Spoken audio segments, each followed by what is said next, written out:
राजू एक ऐसा शरारती बच्चा है जिसने पूरे मोहल्ले की नाक में दम कर रखा है। उसकी शरारतें भी ऐसी होती हैं कि लोगों के आपस में झगड़े ही करवा देती। मोहल्ले वाले राजू से बहुत परेशान हो चुके थे। राजू की उम्र इतनी भी कम नहीं थी कि उसे बच्चा समझकर छोड़ दिया जाए, इसलिए सभी उसको बहुत डांटते और कभी कभी तो मार भी देते थे। जब राजू के पापा पड़ोसियों से बात करने जाते तो पड़ोसी उल्टा उन्हें ही चार बातें सुना जाते। राजू के पापा उसकी शरारतों से परेशान हो चुके थे।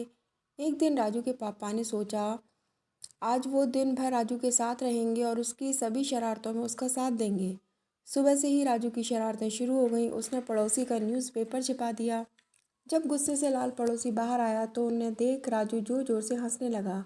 इस बार राजू के साथ उसके पापा को देख पड़ोसी के गुस्से का पारा मई की गर्मी से भी कई गुना ज़्यादा हो गया था।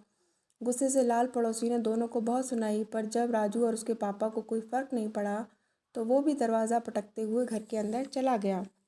अब मोहल्ले में बातें भी शुरू हो गई थी। लड़का क्या कम था जो बाप भी ऐसा करने लगा। राजू ने दिन भर बहुत सी शरारतें की। उसके पापा ने भी उसका भरपूर साथ दिया। रात को उसके पापा ने राजू से कहा, तुमने आज बहुत सारी शरारतें की और तुम्हें मज़ा भी बहुत आया, पर अब कल मैं शरारतें करूँगा, क्या तुम मेरा साथ दोगे? राजू को तो यह सुनकर मज़ा ही आ गया। अब अगले दिन सुबह राजू के पापा उसे सब्ज़ी लेने वाली बुढ़िया के पास ले गए। राजू अक्सर ही उस बुढ़िया को बहुत परेशान किया करता था। कभी उसकी सब्जियां फेंक देता तो कभी उसकी चप्पल चुरा लेता। फिर वह बुढ़िया डंडा लेकर इसके पीछे भागती। राजू को लगा पापा भी कुछ ऐसा ही करेंगे, लेकिन उसके पापा ने कुछ अलग किया। बुढ़िया जैसे ही अपनी सब्जियों से दूर गई, राजू के पापा ने राजू के साथ मिलकर सब्जियां साफ करके जमा दी। बुढ़िया वापस आई तो जमी हुई सब्जियां देखकर बहुत खुश हुई। थोड़ी देर बाद जब बुढ़िया की आंख लग गई तो राजू के पापा ने बुढ़िया की टूटी चप्पल ठीक करवा कर रख दी।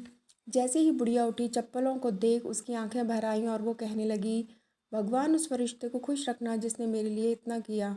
शाम होते होते तक राजू के पापा ने छिपकर बुढ़िया की बहुत मदद की। राजू को भी छिप छिप कर ये सब करने में बहुत मज़ा आ रहा था, पर वो यह नहीं जानता था कि इस बार वो शरारत नहीं बल्कि लोगों की मदद कर रहा है।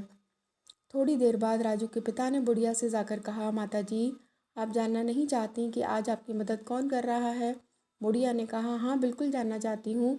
तब राजू के पिता ने राजू को आगे बुलाया और कहा, माता जी, ये सब राजू ने किया है। राजू को लगा आज फिर बुढ़िया उसे झाड़ू से मारेगी और वो भागने लगा। तब बुढ़िया ने उसे पकड़ा और गले लगा लिया, साथ ही राजू को एक चॉकलेट भी दी।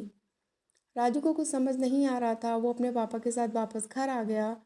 पूरे टाइम बोलते रहने वाला राजू आज चुप था। राजू के पापा ने उससे कहा, राजू बेटा, आज जो तुमने किया क्या तुमको उससे खुशी मिली? राजू ने कहा, हाँ पापा, और एक चॉकलेट भी मिली। राजू के पापा जोर जोर से हंसने लगे।